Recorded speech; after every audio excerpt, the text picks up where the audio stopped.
let me really quickly introduce Michael Levin. He's a distinguished professor of biology up at Tufts University. He has done just absolutely amazing work on morphogenesis, bioelectricity, xenobots, just absolutely fascinating, groundbreaking stuff and integral to so much of the work that Dan and I have done in developing our account goal directedness. And he has co-written things with the philosopher Dan Dennett, and is an amazing biologist for other reasons, one of which I am so deeply grateful for is that he is willing to engage with philosophers, which I am just so intrigued by and grateful for. So with that, I will hand it over to you, Michael. Thank you so much for that very kind introduction. I'm actually really happy to be here. I look forward to discussing all this stuff with you guys. I normally have to go really light on the goal talk when I give talks, in my communities, but I mean more than most, but still pretty light. And so this time I'm gonna sort of put it front and center. So I'm gonna enjoy that. So, okay, the main points that I would like to transmit today are a few. First of all, I'm going to talk about morphogenesis, so biological pattern regulation, as an intelligent, goal-driven process. So my point is not just that we have emergent complexity, but actually that we have emergent problem solving and goals. And I'll show you examples of that. We study bioelectricity as a kind of cognitive glue, a sort of set of policies that bind competent subunits into larger collectives, which have novel goals. And this has real biomedical impacts. One of the points that I want to make is that ascribing goals to these systems is not philosophical fluff. It actually makes really important contributions to novel discovery, I think. So I think it's empirically really important. And this has to do with regenerative therapeutics. And I'm going to talk about the story of cancer as a dissociative identity disorder of the collective morphogenetic intelligence, aka the shrinking of goals from organ building to tumorigenesis. And then at the end, I'm going to address this question: where do goals come from in novel organisms? And we can talk about some of our synthetic minimal models. But the bottom line from everything that I'm doing here is that if we think about the collective intelligence of groups of cells as navigating anatomical space, I think we can overcome what I see as a real harmful teleophobia in a number of fields. And we can then develop therapeutics, better ethical frameworks, and address some really existential risks, I think, for humanity. So I think where most people start is this. They say, well, humans, whatever goals and purpose are, humans have them. And I think it's really important to keep front and center the idea that there are these continua, both on the evolutionary timescale and, of course, the developmental timescale, but also now with bioengineering and synthetic biology, we know we're going to be surrounded by all kinds of creatures that are sort of similar to this, but not quite. And so what that means is that we as scientists and philosophers, we owe a story of scaling. We need to understand whatever it is that this creature has, we need to understand where and how it showed up and what's going to happen to it when we start to modify ourselves in all of these many different ways. So the framework that I'm working on has to do with the aim of recognizing, being able to create and ethically relate to truly diverse intelligences. I don't just want to understand humans and maybe some familiar creatures such as other apes and birds and maybe an octopus. I'd like to be able to think about really unusual creatures, colonial organisms, swarms, engineered synthetic new life forms, artificial intelligence as both software and embodied robotics, and maybe someday exobiological agents. Somewhere off of Earth, and certainly I'm not the first person to try for this. So here's an early attempt by Rosenbluth, Wiener, and Bigelow at a kind of scale that goes all the way up from passive matter to this kind of metacognition that humans have. And the framework that I'm developing, called TAME, T-A-M-E, Technological Approach to Mind Everywhere. The goal of it is to be able to move experimental work forward, to show that a proper consideration of this kind of teleological stance is actually giving us new capabilities, new discoveries, and better ethical frameworks. So the centerpiece that I started with a few years ago has to do with how do we understand all of these diverse creatures, all these different intelligences, very unconventional embodiments? How do we think about them all at the same time? And so what I focus on is this thing I call the cognitive light cone. And the idea is that you can collapse time and space like this in a sort of Minkowski-like diagram and try to ask what are the largest goals that any a particular system is capable of following. So you can imagine the little tiny goals in space and time of single cells or of ticks, slightly bigger for dogs, the kinds of things they can and can't use as goals that they care about. Humans, of course, with these enormous cognitive light cones that are even bigger than their own lifespan. And importantly, I see us as collective compound intelligences with lots of overlapping subsystems that all have goals of their own. So this is the cognitive light cone model. And you'll see that it's actually has some very important practical applications in the cancer story. And so what I like to think about is, as an engineering approach, is this sort of continuum where for any given system, what we're saying when we ascribe the different levels of agency or goal directedness, what I think we're really saying is not anything about the system itself, but actually we're calling out the set of protocols that we plan to use with it. So all of these different things have different kinds of tools that can be applicable. So hardware modifications, cybernetics, behavior control theory, psychoanalysis, I don't know, whatever happens up here. But the idea is that when we make a claim about a particular system, what we're really saying is, this is the lens through which I see that system, and this is the set of tools that I plan to use to interact with it. And so I think it's very important to emphasize that I think this is an empirical question. It's not just a philosophical question. I don't think any of these things can be decided a priori, although many people do. They have commitments to things, and they'll say, the cells are just chemistry and physics. They can't have goals. But I don't think we can say any of those things until we actually do the hard work of doing experiments. And I'm going to show you what those look like. And in particular, this question of groups of cells, where do they fit in on this continuum? Now, all of us, of course, take this incredible journey from being a little blob of chemistry and physics to one of these amazing creatures, or maybe even something like this that's going to make claims about not being a machine and things like that. And what developmental biology tells us very clearly is that this is a slow, gradual process. There is no magic lightning flash that takes you from being a piece of physics to being a real mind. So once again, we need to understand a scaling story. And if there's a claim of phase transitions of some sort, we need to have a clear story about that. And in fact, all of us are collective intelligences. So this is a single cell. This happens to be a free living one called the lacrimaria. But you can see the incredible competencies here. There's no brain, there's no nervous system, but this little creature is handling all of its anatomical, its physiological, its behavioral needs. And what we need to develop is a story about the scaling of goals. How do the little tiny cognitive light cone of the goals of this system become something very large, like an organ or a human? And so this is the kind of world that we do research in, where we view each one of these layers of the biological architecture as not just a nested scale of organization, but actually as a separate system that can solve problems. All of these layers have their own ability to navigate different spaces and to solve problems with different degrees of sophistication. Now, it's very easy for us. Well, I shouldn't say very easy. It's doable, but and in many cases hard. But at least we're used to recognizing intelligence and goal directedness as motion through three-dimensional space. Medium-sized objects moving at medium speeds. We're pretty good at recognizing things like this. But in novel spaces, novel temporal scales, novel spatial scales is really hard for us. People have a very kind of a constrained intuitive firmware about what they're willing to accept as intelligence. And other biologicals, which I think strive and succeed and fail and suffer in these other spaces, such as gene expression space, physiological space, and what we'll talk about today, anatomical morphospace, I think is really hard for people to see those. But you can imagine if we had evolved with a direct primary sense of our blood chemistry, for example, let's say 20 different receptors for different parameters of our blood chemistry, I think we have no trouble recognizing our liver and our kidneys as intelligent agents navigating physiological space. I think that would be natural to us, but all our sense organs point outward, so we need tools to try to understand this.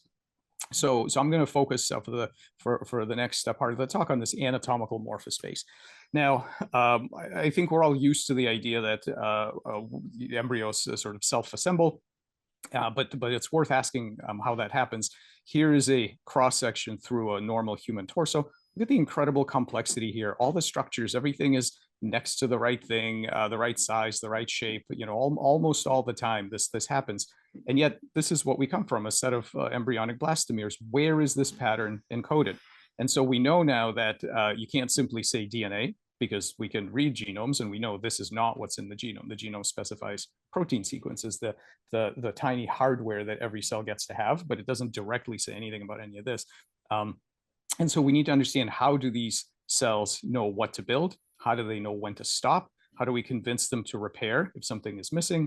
And as engineers, we might also ask, what else are they willing to build? What else can we get the exact same hardware to build? Okay, and so this is the question that we focus on. And when I think about the end game, how do we know we've solved it, right? What I think about is this notion of the anatomical compiler. Someday you'll be able to sit in front of a computer and draw the plant, animal, organ, or biobot that you want. Not at the level of molecular components, but really the anatomy, the thing we actually care about, the functional anatomy. So you'll be able to draw it, and the system will compile that description into a set of stimuli that would have to be given to cells to get them to build exactly what you want. And there are lots of practical reasons why you might want such a thing. So all of these aspects of biomedicine would be solved if we had the ability to control growth and form. But here's the really important part. This system is not going to be some kind of 3D printer where you micromanage the position of every cell and then you sort of carefully print what you want. That's not what this is. This is a communications device. This is a translator between your goals as the regenerative medicine worker or bioengineer and the goals of the cellular collective. That is how this is going to be made. And the fact that this is not how people think about this is why here's where we are today. So we're very good at manipulating cells and molecules. So this kind of information, we're getting really good at it. All the most exciting advances of molecular medicine, CRISPR, pathway rewiring, protein engineering, all down at the level of the hardware. But we're still a very long way away from control of structure and function. If somebody's missing an arm, or you want a different different body plan or something, we really have very, very little ability to control that. And that's because I think we've been focusing on emergent complexity, which I think is not sufficient. And we're still stuck here. This is where computer science was in the 40s and 50s, where programming the computer required manipulating the hardware. Everything was down at the hardware level, which is where biomedicine is today. So I think what we're missing is really the ability to understand, characterize, and collaborate with the intelligence, the goal-directed intelligence that's resident in biology at many levels. So let's talk about what that looks like for anatomical space in particular. So we know that development is very reliable. So most of the time, a fertilized egg starts to divide and it gives you a normal human body shape. But it's more than reliable and it's more than repeatable. It's actually quite flexible because, first of all, we know that if we cut these embryos into pieces, you don't get half bodies. You get perfectly normal monozygotic twins, triplets, and so on. So right away, you see that there's some ability to navigate this anatomical space from different starting positions, getting to the same ensemble of states that we can that we call the normal human target morphology, and they can also overcome various local minima and maxima. I'll talk about that momentarily. So that's development, but actually, I think the development is actually just at least regulative development is just a subtype of a broader phenomenon, which is anatomical homeostasis. So what you have in animals like this, so this is an axolotl, which they regenerate many of their organs and appendages. What you have there is the ability to amputate, for example, the limb at any level. And what the cells will do is they will grow and undergo morphogenesis, and they will build exactly what's needed, and then they stop. That's the most amazing part about regeneration, is that it knows when to stop. This is not purely a feed-forward open loop process, because you can cut it anywhere, even after it's complete, and it will the cells will work very hard. They will do what they need to do, and then they stop. This has a set point. It has a competency to get to that set point. It can be deviated by various manipulations, but it overcomes many others to complete this very large construction project. Okay, and by the way, I'm going to tell you some more stories about these various creatures. It's important to know this is not just some weird fact about salamanders and planaria. various mammals such as deer, and in fact, to some extent, even humans and human children in terms of fingertips also have these capacities. These are very widespread throughout the biosphere. They just play out to different degrees, and we can talk about that in the Q&A. I think I have some ideas about why that is. I want to spend a couple minutes to talk about this example. This is one of my favorite examples of morphogenetic problem solving. So this is a cross section through a lumen of a kidney tubule in a newt. And normally there's about 8 to 10 cells that come together and they build this kind of structure. Now, one thing you can do is you can make these polyploid newts where you increase the copy number of the DNA. And so if you do that, the cells get bigger to accommodate. So that's amazing thing number one, that you can actually have many, you can have more copies of the genetic material, still get a perfectly good newt of the right size. The cells adapt to the new to the amount of genetic material, they get bigger.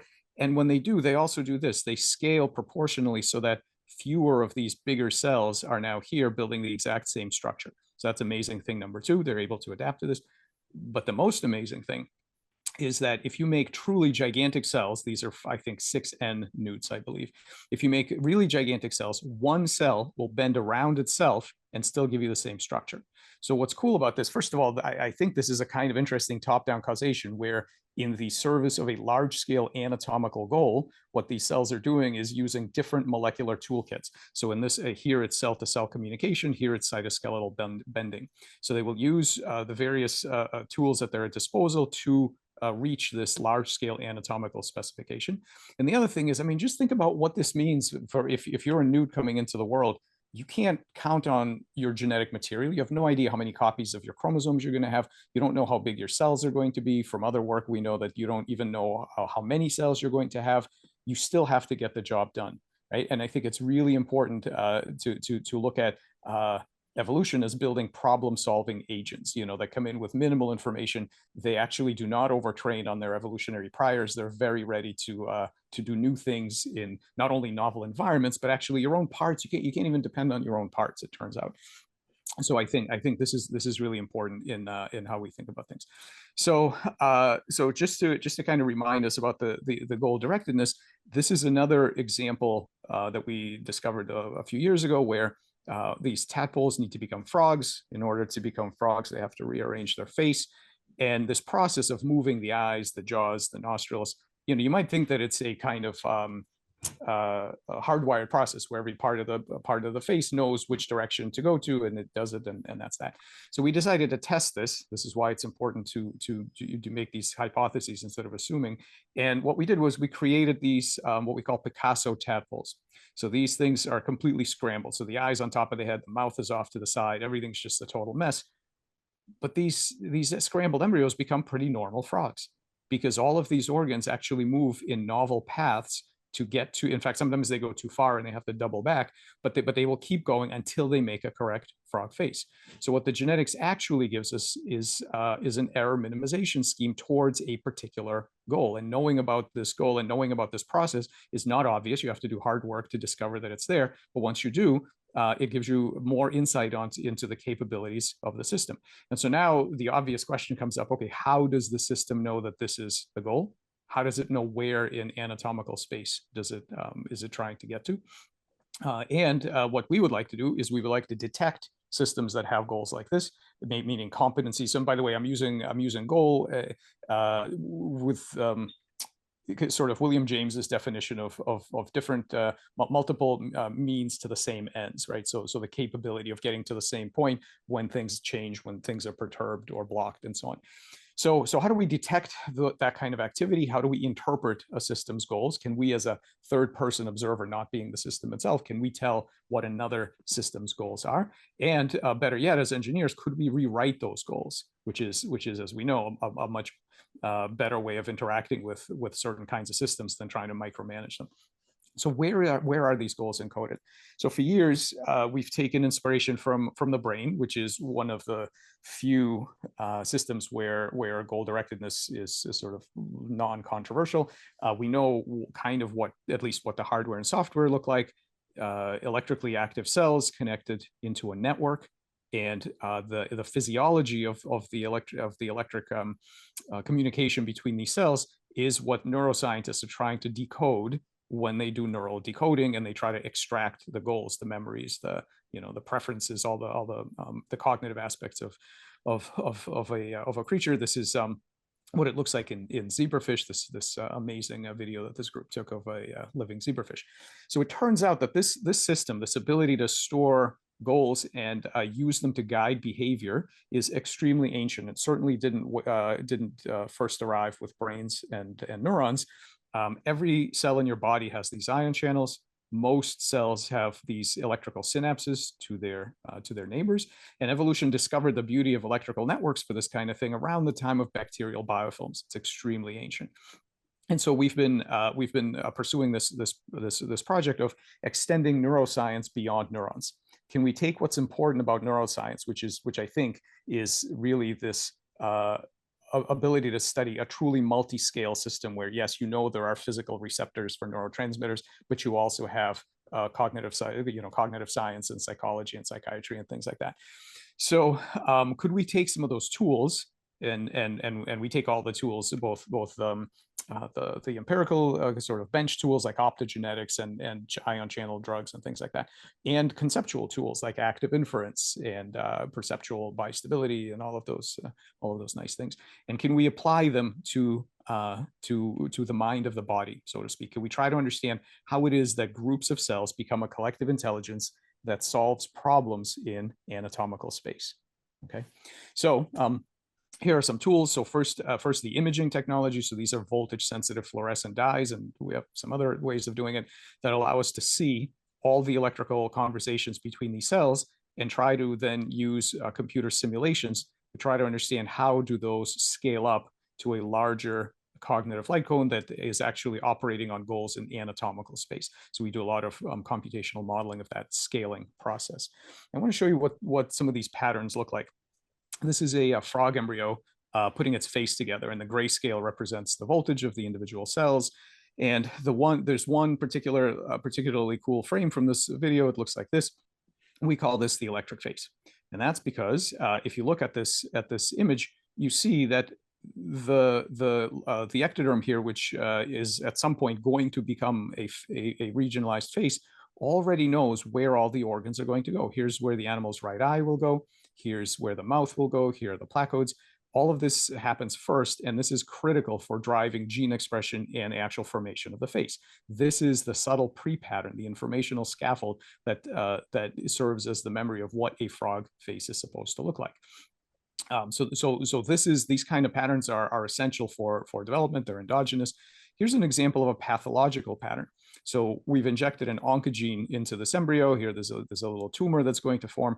But even before the tumor forms, you can already see that these cells have disconnected electrically from the rest of the tissue. They have an aberrant voltage potential. As far as they're concerned, the rest of the body is just environment. And we'll talk in a few minutes about how the size of the cognitive light cone can shrink and grow, and the goals to which any system is committed can change radically during their lifetime. So having seen these patterns, observations are nice, but just like with claims of intelligence and goal directedness, you can't decide any of that by pure observation. You have to do perturbational experiments. It is impossible to know just by watching these things what anything means here. And so these are the tools we use. No applied fields, no magnets, no electromagnetic radiation, no waves, no frequencies. What we do is play the interface that cells are normally using to hack each other's behavior. So that's these electrical synapses known as gap junctions and the ion channels. So we can manipulate them with drugs, with optogenetics, various other tools from neuroscience, and therefore we can control the electrical state of the tissue. And so now the question is, what happens when you do that? Why is any of this interesting? What can you do with this? I'm going to show you one quick example. You remember that in that electric face, there was a little region of voltage, very particular a region of voltage that indicates where the eye is going to go. So what happens if we recreate that voltage pattern somewhere else? So one way you could do it is to take some RNA encoding potassium channels, you inject it into certain cells that are going to become, let's say, the gut of this embryo, and you find out that sure enough, these cells will go ahead and they will build a gut, build an eye on the gut. If you section it, these eyes have lens, retina, optic nerve, all the right stuff. And so here are some things to take away from this experiment. First of all, now we see that these electrical patterns are instructive. They don't just they're not just epiphenomena. If you give the cells a particular pattern, they will respond by recalling a particular morphogenetic pattern, and they will build it. So that's the first thing. Second, it's highly modular. We did not tell these cells how to build an eye. We have no idea how to build an eye, but the cells do. And when we give them a trigger, a high level stimulus to say build an eye here, they take care of the rest, right? So that's the beauty of an agential material, in that you do not micromanage it. We're not talking to stem cells. We are not trying to micromanage gene expression. We are giving the system a large scale shove toward a particular goal in morphospace, and they take off and they do the rest. The third thing is kind of interesting. If you look at the developmental biology textbooks, what they will tell you is that only the tissues up here, the anterior neurectoderm, is competent to become eye. And that's because they prompt it with something called PAX6. It's the so-called master eye gene. And it's true, if you misexpress the master eye gene, the only cells that will ever give you an eye are the ones up here. But what's important about that is that the competency limit, which is how it's described in typically, that I think that's not a competency limit of the cells. That's a competency limit of us. We were not sufficiently competent to prompt the cells with the right signal, because now we know that if you provide the bioelectric pattern, almost any region in the tadpole can make an eye. Okay, you can make eyes anywhere. So the cells are plenty competent. The question is for us as communicating our goals to these cells. Do we have the right do we have the right communication modality and the level and the signal that we're sending? And so I think this, and we'll get to this again in a few minutes, this really requires a lot of humility when we are estimating the intelligence or the competency of any other system, because we're really taking an IQ test ourselves when we do that, right? It's often about how effective are we in communicating with these things. And the final thing here is that if you only inject a few cells, so the blue cells are the ones that we injected, the rest of this lens is sitting out in the tail somewhere. The rest of this lens is created by these cells recruiting their neighbors. So what happens is that these cells, if there's not enough of them to do this, they talk to their neighbors. They try to get the neighbors to help participate, as any good collective intelligence does, such as ants and termites and so on. They have this self-scaling problem of capacity to the task that's given to them. We didn't have to teach them to do that. We didn't have to induce that. They already do it. That's the agential material works this way. And in fact, there's a real tug of war that happens because these cells say to their neighbors, make an eye. The neighbors at the same time are saying to them, you're wrong, you've got a crazy voltage, you should be skin. And depending on who wins, and we can track this process molecularly, depending on who wins, you will either get an eye or you won't.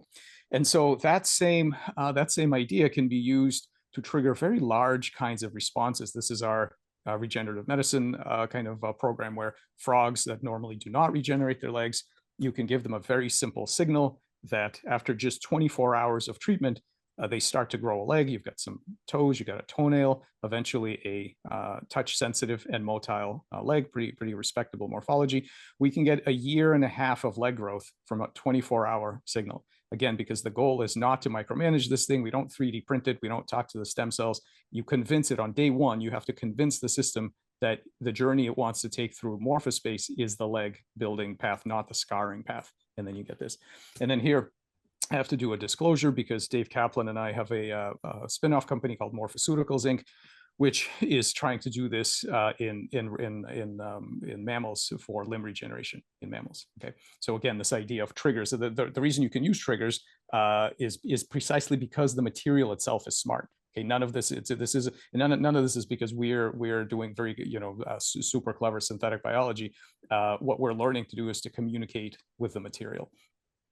Okay, so the next model system I want to show you is this. These are planaria, and we can have a really interesting conversation later about why these guys are highly regenerative. You can cut them into many pieces. They always regenerate. Why they're cancer resistant. They're in fact immortal, so they don't age. The asexual forms don't age. And they're incredibly resistant to transgenesis. Okay, there are no transgenic lines of planaria, actually because they have an incredibly noisy genome, and we can talk about that. But what's cool about them is that when you cut them into pieces, every little fragment knows exactly what it should build. And we wanted to understand how that is, in particular, because if you cut off the head and the tail, this little fragment, these cells here will make a head, but these cells here will make a tail, even though they were on exactly the same position within the adult worm. How do they know what to do? And so we discovered an electric circuit that when you perturb the circuit, you can in fact convince them that a proper planarian has two heads. And the way it looks is this: the typical bioelectric pattern that tells a worm what to build, the set point of its anatomical homeostasis, the stored representation of the goal that it has in its journey through morphospace, looks like this: one head, one tail. We can change that. We can say two heads. And if you do that, sure enough, you get a two-headed animal. Now, here's something really important. This voltage pattern is not the voltage map of this two-headed animal. This voltage pattern is a map of this perfectly normal looking one-headed animal, but we've altered it. And nothing happens until you injure him, at which point the cells consult this pattern and then they build this two-headed animal. So what's happening here is that this is actually a counterfactual memory. This is not true right now, because both the anatomy and the molecular biology are perfectly normal. This is what I'm going to do if I get injured at a future time. This is a very simple somatic version of this amazing mental time travel that certain creatures have, where they can imagine things that happened before or that might happen in the future. This is a counterfactual pattern memory. And I said earlier on that we need a way to actually visualize, so that we're not talking in a vacuum about when we say, are we projecting these goals onto a non-human systems? Well, yes and no, and we can talk about that. But the sense in which we are not simply projecting them is that you can find them. You can find them, you can see them, you can decode them, and you can rewrite them. And taking them seriously, taking the representation of goals in these systems seriously, lets you do new things in for example, morphospace that you couldn't do before. Now, I keep calling this a memory. Why? Because it has all the properties of memory. Because if I take these two-headed worms and I continue to cut them in plain water, no more manipulation, they will continue to give rise to two-headed worms. The information on how many heads a proper planarian is supposed to have, so the set point, the goal of the homeostatic process, is not nailed down by the genetics. The genetics here are exactly the same. We haven't touched the genome. We haven't done anything to the genome. They're actually stored in the bioelectrical pattern memory, which I just showed you. You were able to see how that's encoded in the mind of that primitive morphogenetic intelligence. And we can now rewrite it. And in fact, we can take these back to one head if we want. So long-term stable, but rewritable. I showed you conditional recall a minute ago, and here's what these two-headed animals are doing. I should say the first two-headed worms were described, I think, in around 1903.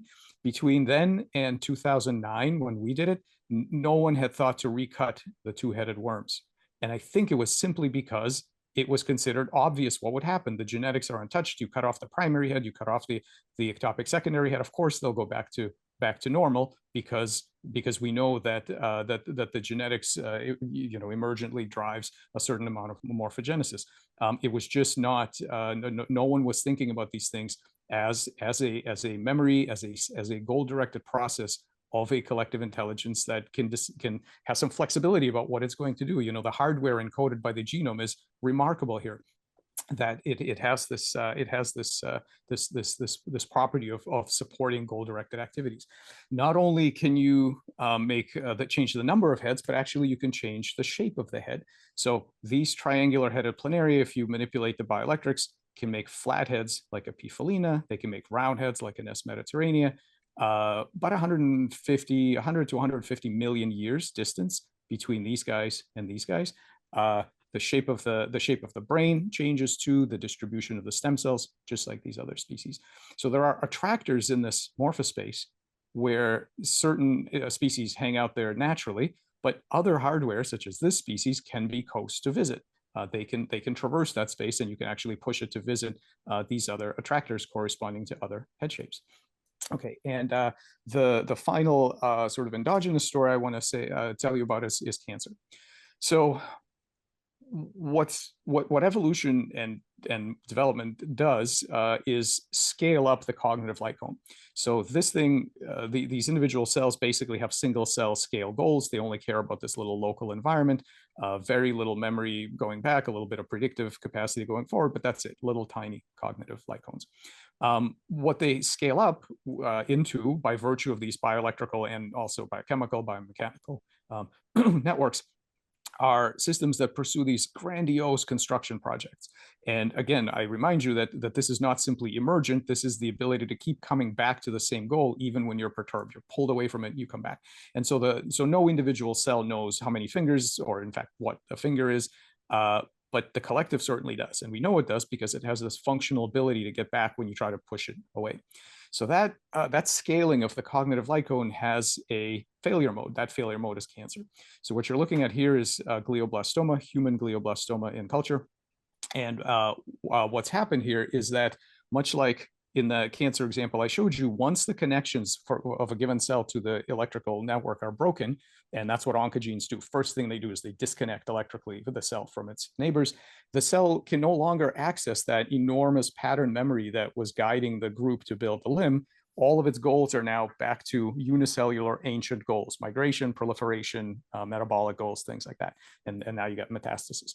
So that really crazy way of looking at things, that's basically just to say that shifting of the boundary between self and world is pretty weird. It basically casts cancer as a kind of dissociative identity disorder of the morphogenetic intelligence, that basically it fragments into smaller systems with smaller goals. But that has a very practical implication, which is that, well, then you might be able to address the cancer problem, not by killing the cells with toxic chemotherapies, and not by trying to fix the genetic defects, but by recognizing that actually it's the physiology that drives, not the genetics, and that if we just forcibly reconnect these cells to their neighbors, maybe they'll take up their old goals again. And in fact, that's exactly what happens. This is some frog work that is currently being moved into human cells, where we inject nasty oncogenes, like KRAS mutations, things like that. You can see they're labeled. So the oncoprotein is very strong. In fact, it's all over the place. It's strongly expressed, but there's no tumor. This is the same animal. There's no tumor. And that's because what drives is not the genetics. What drives is the network that can now remember that what we're doing is building nice skin, muscle, all that stuff. So the biomedical stuff basically suggests that by really taking seriously the idea that intelligence is not just for brains, that goal directedness is everywhere, that we now have tools, that it's not magical and it's not scary, and we now have tools to try to empirically identify how the encoding works and how we can manipulate the goals of these emergent collective systems. I think, and of course I didn't have time to talk about most of this, but I think future chemistry, future medicine rather, is going to look a lot more like a kind of somatic psychiatry and not like chemistry. And there's lots to do here. Okay, so the last thing, just in the last couple of minutes, I want to step back from this, because what I've told you so far is that we study morphogenesis as the behavior of collective intelligence of cells in the anatomical morphospace. We see creative problem solving, and I have many other examples that I didn't get a chance to talk about, of really weird, novel things that you can do to cells and tissues that they will find solutions for. So not just emergent complexity, but actually emergent goal directedness and problem solving. I've shown you that we can see, decode, and rewrite some of these biophysical goal representations, and what we can do is just scratching the surface. I think this is the beginnings of a huge roadmap. And we get to new biomedicine in birth defects and regeneration in cancer by taking goal directedness seriously. So for the last couple of minutes, I just want to address two things. One is evolution, and then a closely related question of where goals come from. So one amazing thing you can do is take a tadpole, prevent the primary eyes from forming, but make an eye form on its tail. If you do that, you will find that this animal, and we built a device to automate the training and testing of these animals in visual assays. And what you find is that these animals can actually see quite well. The eye will put out an optic nerve. That optic nerve does not go to the brain. It sometimes goes in synapses onto the spinal cord, sometimes in the gut, sometimes pretty much nowhere. These animals can see. And isn't it remarkable that this animal, for millions of years, this brain expected visual input from these two locations, In one generation, sensory motor architecture is completely changed. No new rounds of mutation and selection needed. No evolutionary adaptation needed. Out of the box, they can see with this weird configuration. So again, this gets back to this idea of what evolution is actually doing is producing problem-solving agents that are able to cobble together some kind of understanding of how to control themselves and how to get around in their environment while knowing that they can't depend on their parts. And I won't go into this at length, but we can talk about it. But we've done computational simulations of what happens when you run evolution, not on a hardwired material that goes genotype codes for phenotype, because that isn't how real biology works. You have this layer, this intelligent layer in between that takes the hardware encoded by the genome and uses it to do various physiological things. Once you include that layer, you get this really amazing intelligence ratchet where the competency makes it hard for selection to see the quality of the genome, which in fact forces the genome to, it basically forces evolution to spend all its time optimizing that competency. A lot of the pressure lifts off of the actual structural genome, and the effort goes into basically these competent, so-called competent individuals, take over. So that's kind of an evolutionary story, is that there's this amazing ratchet, this intelligence ratchet that happens. But I want to talk about the actual goals here. So the capacity to reach goals is great, but where do the goals come from? And one of the things we decided to do was to make synthetic organisms. This is so that we can decouple the goal directedness of collective systems, which is important. I mentioned this existential thing. It's because we make these collective systems all the time. We make financial structures, Internet of Things, social structures. Where do the goals of collective systems come from?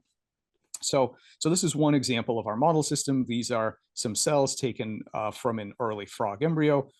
We take them off, we put them in a petri dish. What's going to happen? Well, they could die, they could spread out and get away from each other, they could form a nice flat monolayer like cell culture. That's not what they do. They reboot their multicellularity. They become this amazing little thing. We call them xenobots because Xenopus laevis is the name of the frog. We think this is a biorobotics platform. They start to swim autonomously. They have little hairs, little cilia that are typically used to spread mucus down the side of the frog, but here they're using it to row against the water. They can go in circles. They can patrol back and forth. And they have certain kinds of collective behaviors that they can do. Here's one traversing a maze. So it goes down here. It's going to take this corner without bumping into that wall. So it takes the corner. And then here it spontaneously somehow turns around and goes back where it came from. Now, I'm not making any claims about their goals yet or competencies. The behavioral side of this is actively under investigation. I don't believe you can assign anything like that just by observational data, which is why we're doing all kinds of experiments. We're training them and checking for memories and preferences and so on. So I'm not making any claims, but here's the system for this autonomous kind of behavior, and I want to show you one of the behaviors that it does. So we've made it impossible for these guys to reproduce in the normal froggy fashion. Okay, all they have is skin. What you just saw is just skin. There's no nerves. There's nothing else there. So what they've done is they've found another way of replicating themselves. So if you sprinkle a bunch of loose epithelial cells here in their vicinity, they run around, they collect them into little balls. They both collectively and individually, they polish those little balls. And because they're dealing with an agential material, just like we were when we made the Xenobots, right? These little balls mature into the next generation of Xenobots. And guess what they do? They run around, do the exact same thing, make the next generation and the next generation and so on. Again, I'm not making any claims about how aware the bots are of what exactly they're doing. These are all experiments that we're doing now. But the fact is that they do kinematic self-replication. So evolutionarily then, what did the frog genome learn in all of its years on Earth? Well, it didn't just learn this froggy embodiment that's good for those environments. So this developmental sequence, behavioral competencies.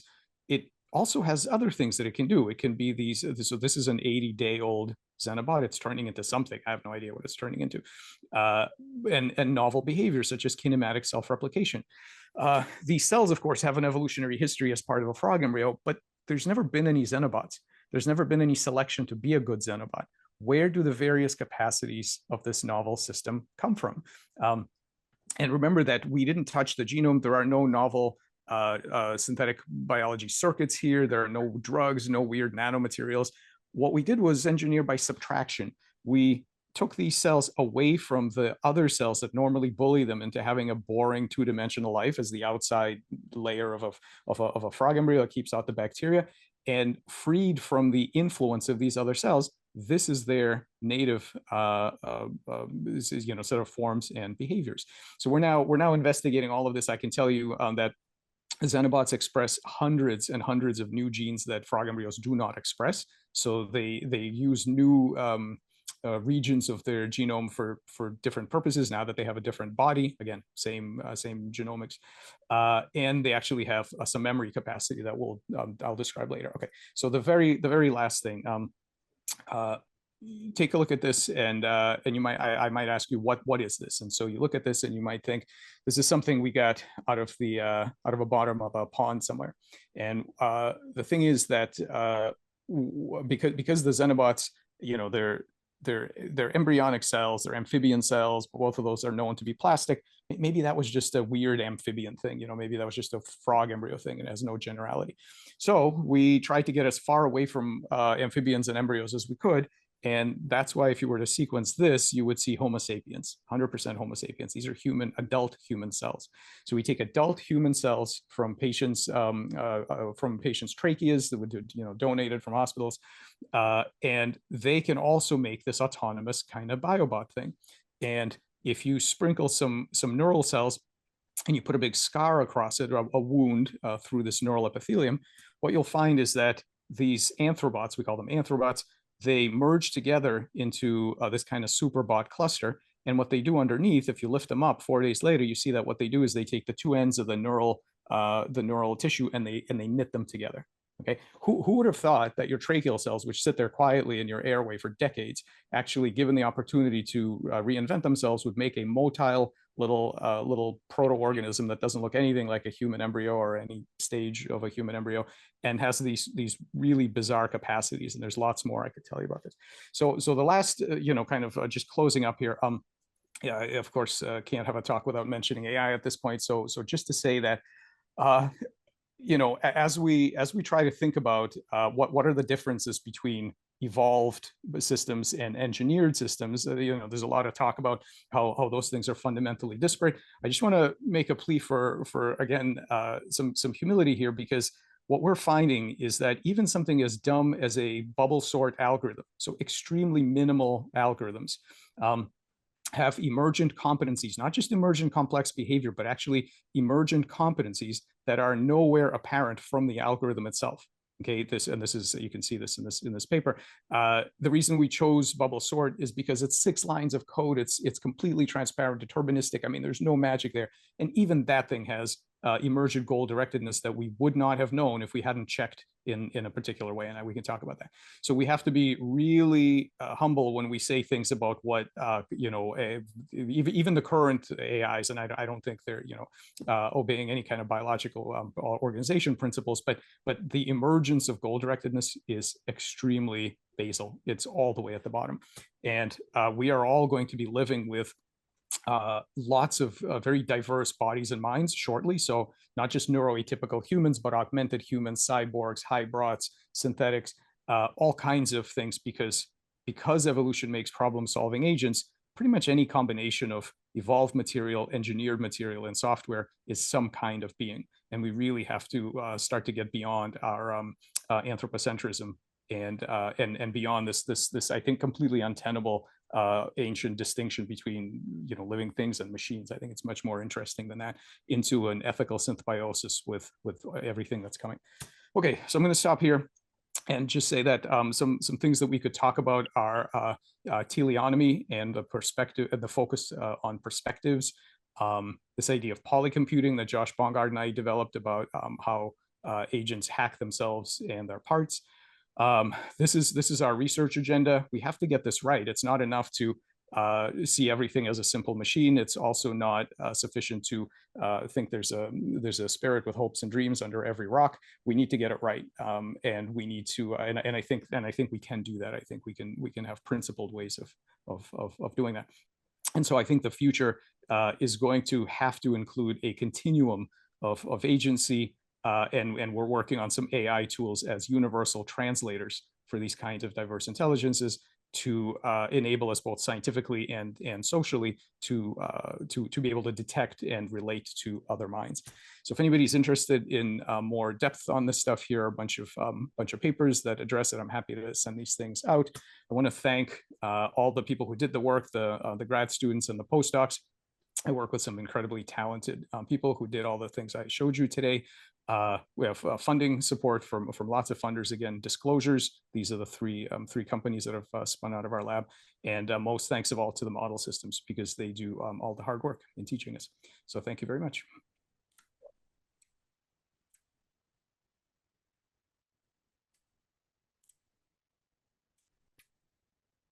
Thank you so much, Michael. That was, oh, yeah. Thank you, Michael. Let's now open the floor to questions. And I will ask that, to ask questions, just step up front so Michael gets to. Okay. Awesome.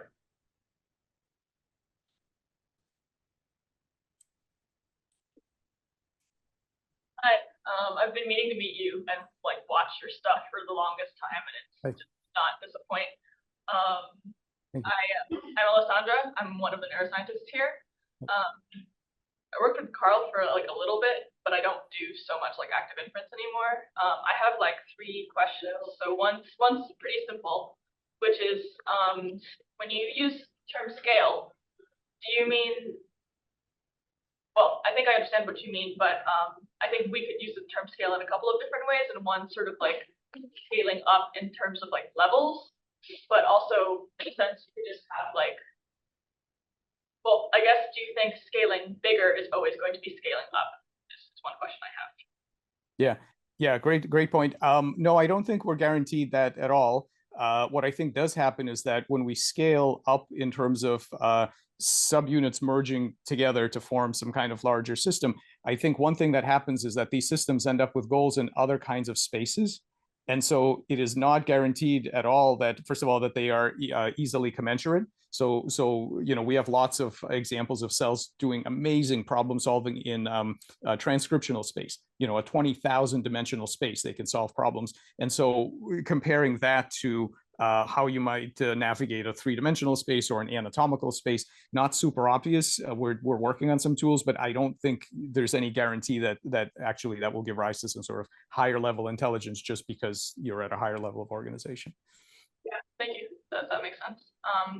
My second question had to do with I met Dimitris Paniotsis just a couple of weeks ago, and we were talking about your work and stuff. When you talk about now neural systems and brain and everything, well, I guess one question is sort of, you're saying that in your studies you're not applying any well, you are applying voltage for manipulation, but you're not actually trying to affect you're trying to observe the electric field as it is. When we're using when we're doing intracranial stuff with brains and everything, do you think that will interfere, or that we can still use that to leverage that to understand what's going on with brains?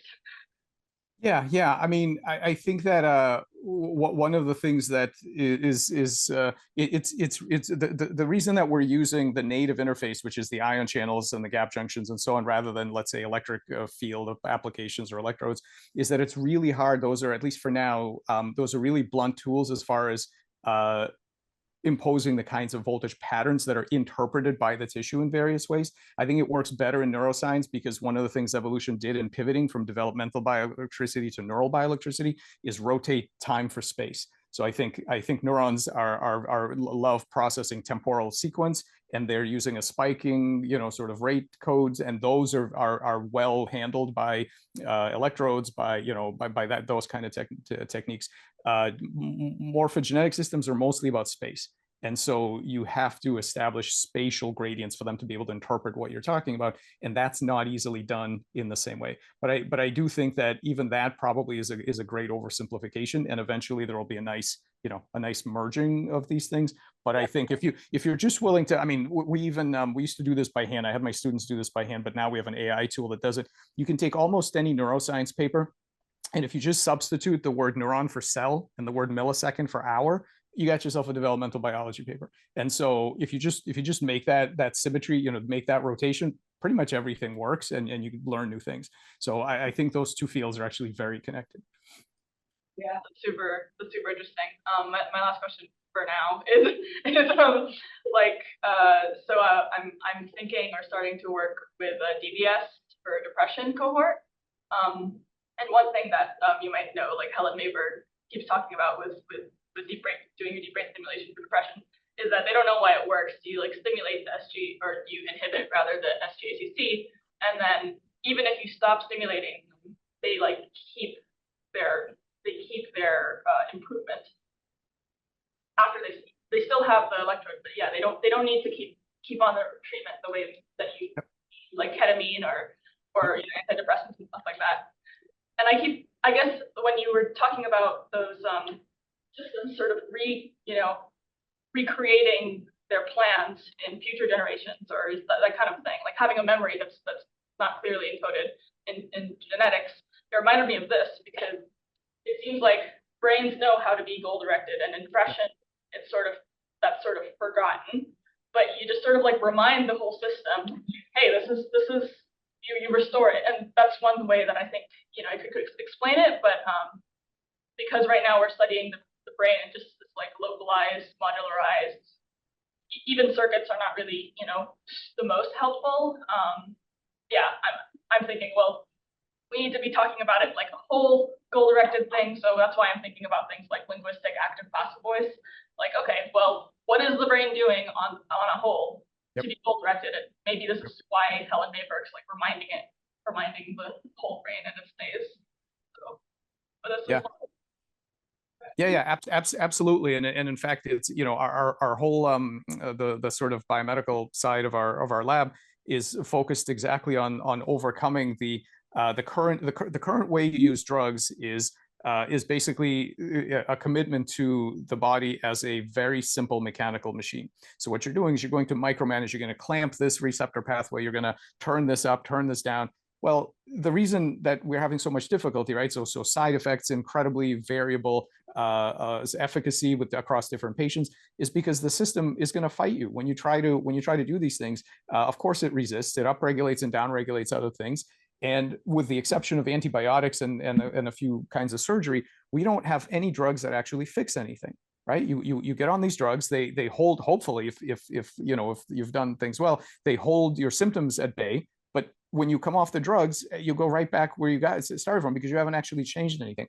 So one of the advantages to being able to see goal-directed systems is that you can develop strategies to get buy-in from the cells. You change the goal states, you rewrite the goal states, you motivate the cells, you wipe away certain priors that they might have had from past experiences of trauma, or bad physiological states that they've had in the past. By targeting all of those things, you gain a whole new sort of a whole new ocean of potential applications that are simply not available if you don't believe in any of those things. And that's why I think that's the next level of and then there's actually a level after that, I think, with agential interventions. But just learning to use these reagents, not to rewire the system, but to literally get its buy-in, change the goals, change its goal states. It's very like a gentle and empathetic way of doing science, I feel, but yeah, thank you so much. Oh, sorry. Yeah, thank you so much. No, I agree with you, and I think it's because it's not I wouldn't be saying those things if they didn't work, if they didn't provide advantages in the clinic. You know what I mean? Like it's good to have this kind of like gentle approach, but I think the benefit of it is not only is it nice and everything, but it actually gets you to capabilities that you didn't have before, which I think is really key. You don't have to take, like, I mean, I work with some Buddhists, and we study the cone of compassion and these things, but you don't have to buy into that part. You could just want more efficacy for your patients, and that already gets you here. Totally okay. I'd love to talk more on that. Yeah, happy to. Thanks. I am going to really quickly just throw in a plug for Alessandra, in that her and her team just published a paper on the human effectome that is fascinating. Awesome. Awesome. Yeah, I'd love to talk more. Yeah, please drop me an email after. That'd be great.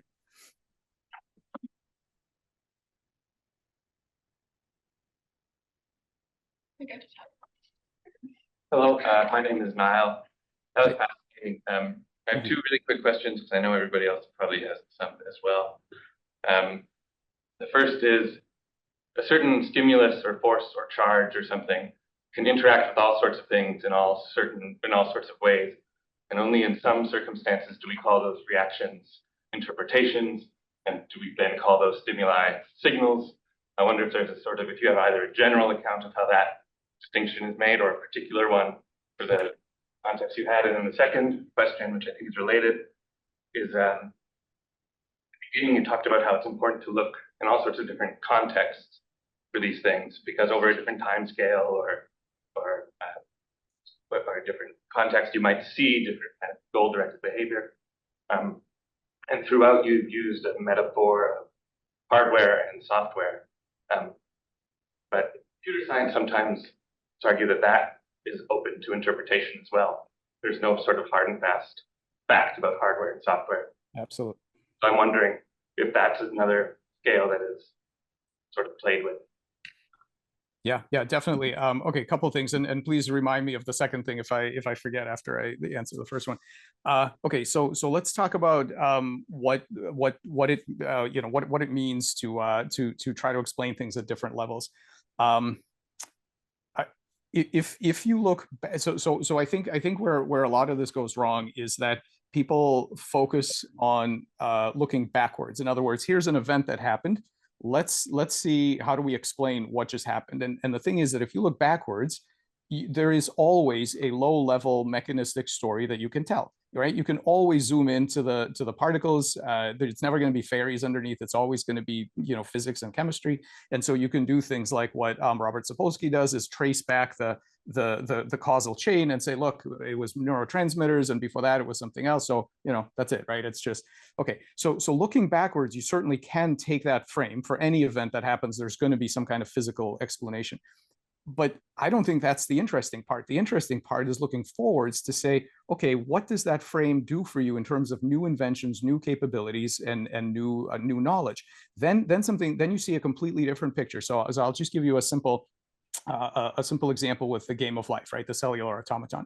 So you see the glider moving along, and the reductionist says there's no glider. What there is a set of individual cells. They turn on and off. And that's it. There's no glider. So from that perspective, if you take that perspective of kind of Laplace's demon, it is true that the physics of that world are completely deterministic. There is that you can always tell a story of what is going to happen next after someone else has done the interesting work of preparing an initial state, like a glider. What you're never going to do with that kind of thinking is to do what some people have done, which is, for example, to code a Turing machine in the game of life using gliders as bits flowing through the machine. Because if you don't believe in gliders, it's not that you can't tell a story going backwards. You always can. What it does is, much as the word reductionism says everything right in the name, it reduces your ability to go forwards and invent new things. So looking backwards, yeah, of course, there's physical stories to tell. So for me and our work, the way it plays out is this: I give a talk, and somebody says, boy, those capabilities are great, and all the biomedical stuff is great, but I wish you'd stop talking about all the philosophical stuff. Just do the experiments. And the whole point is, well, right, anybody could have done these experiments, but they didn't. Why? Because if you don't think about things this way, it limits your ability to do the next thing. So for me, what this is all about is this engineering approach, at least at this level, right? When you start talking about huge social issues, you're a different point on that spectrum. But at least for this kind of stuff, as an engineer, you don't skew low no matter what and say, I'm looking for chemistry and that's my explanation. You try to find the most efficacious level that gets you to the next invention. And that is that in these cases, I mean, sometimes that's chemistry, but usually it's not. Usually it ends up as some kind of behavioral thing. So excuse me. What was the next thing? I did forget the next thing. What was that? Two questions. One was, when does a stimulus count as a signal and a reaction count as an interpretation? And the second one was hardware, software. Got it. Hardware, software. Okay. Yeah. So the thing with the stimulus is simply this. I mean, I really like a pragmatist approach. Also, Dennett's kind of model, where basically a stimulus, an event counts as a stimulus or a memory or a communication event or a belief or any of those things only when a given observer can use that to do something great next. So if we have two competing stories, you've got a story about molecules, I've got a story about goals and drives, all we have to do is see what happens next in terms of discovery and prediction and control and being able to have a richer interaction with that system. It's an empirical kind of thing. We just find out which frame is more facilitative of progress, I think. With respect to hardware, software, yeah, for sure. Josh Blongard and I have this thing we call polycomputing, which is just basically the idea that if you ask for any physical event, what is the computation that's being made? The algorithm and the opinion of the person who wrote the algorithm, if there was one, is not privileged in any way. So what happens in biology is that there's all kinds of stuff going on. And I think that all the subsystems are interpreting all the other stuff that's going on in whatever way they can. It's hacking in the sense of, the original sense of hacking is using a system not in the way that it was designed to be used. So no biological system cares how anything was supposed to be used. It's just trying to interpret as whatever computation is the most useful to it right now. So looking at any system, what's the hardware, what's the software is completely up to you as an observer. But it's not the case that anything goes. It's a case of you put a frame on it, and then we all get to find out how well that's working for you. So that's, that I think is yes, we can find software here. Other people say, no, it's the genome that's the software. I'm like, okay, for certain things, that's pretty good. But for many things, that's completely inadequate. So there are multiple views of this that all can work. Thank you. I love that. I'm glad you said pragmatist. I study Charles Peirce. Everything you said, it was lighting me up thinking that's how you would probably think that too. Yep. Thank you. Thank you. Excuse me.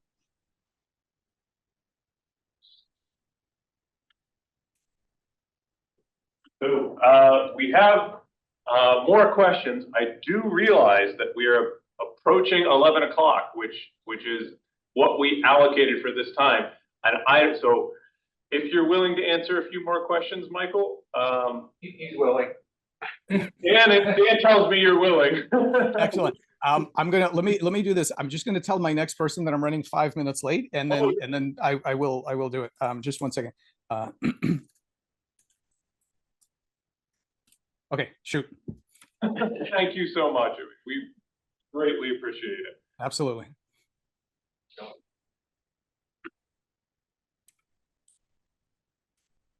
Wow. Thank you so much. That was such a cool talk. It's not always you go to a philosophy talk and you hear, well, here's how we cure cancer and regrow limbs. I was wondering if you could elaborate in a little bit more detail on the distinction between like near emergence and goal-directed behavior. Yep. Okay. I think that well, okay. So more generally, goal-directed behavior, it occurs when you can usefully make use of some sort of homeostatic cybernetic toolkit. See, I think all of these claims are really just they're about the tools. They're not about the system itself.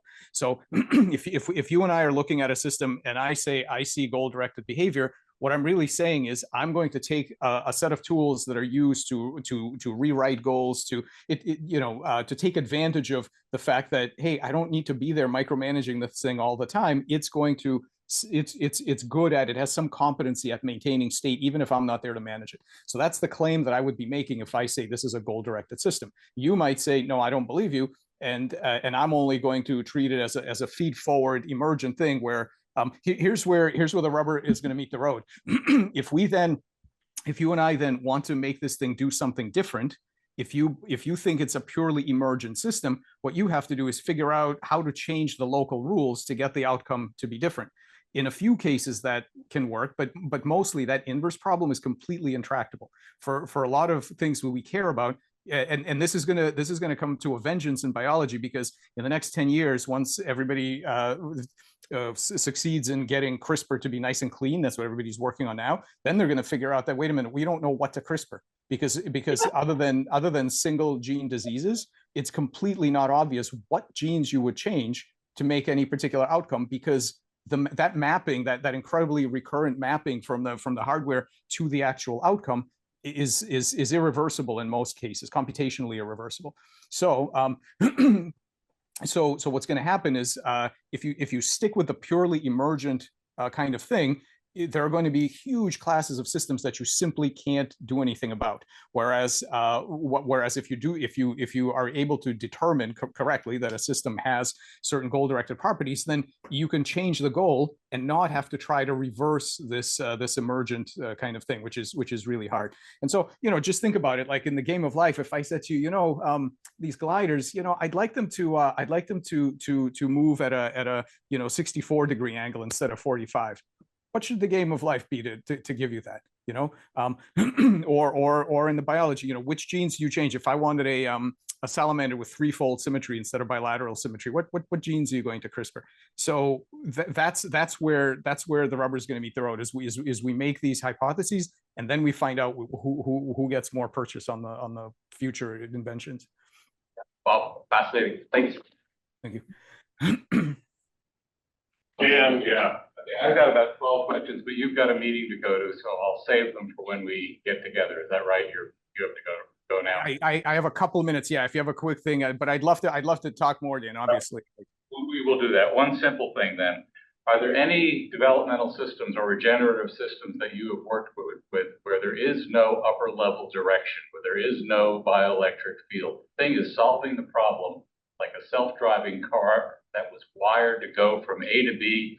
A was put into it, B was put into it, the full map was put into it. It's just navigating for purely local instructions. Does development ever work that way? It would be impossible for me to say no, because we've actually only characterized a handful of cases where we don't know what percentage of the cases is that way and which percent has an embedded memory. But my guess is going to be, I think in the case of the Xenobots, what you can't argue is that eons of selection have given you this lovely bioelectric target morphology that gets you to a Xenobot. Okay, so I don't think that's going to be it. I think what we do have to figure out is what the emergence of these goal states looks like, and I don't, and to what extent. Could you imagine, because what you just said sets up a kind of dichotomy, right? There are systems where there is a pattern and the systems where there is no pattern. I actually think that the truth is going to be somewhere in the middle, where for most of these things, they self-create their own goals in a way.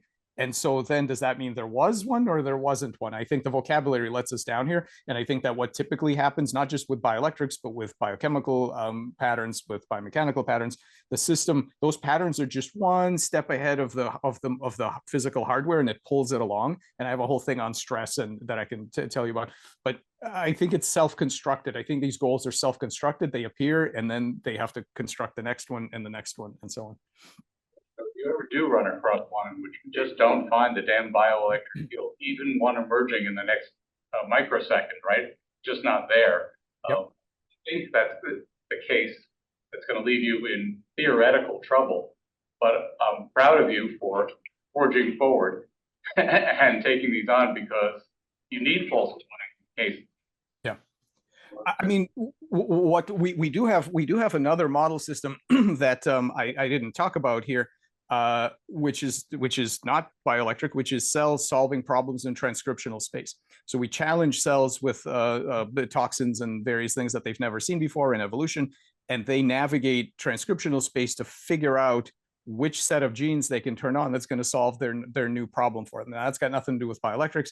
Do they have some guy, in that case, I don't think it's likely that they have a predetermined end goal that they're going towards, because they've never seen this thing before. So there's some other kind of navigational strategy that they're using to get around this massive space.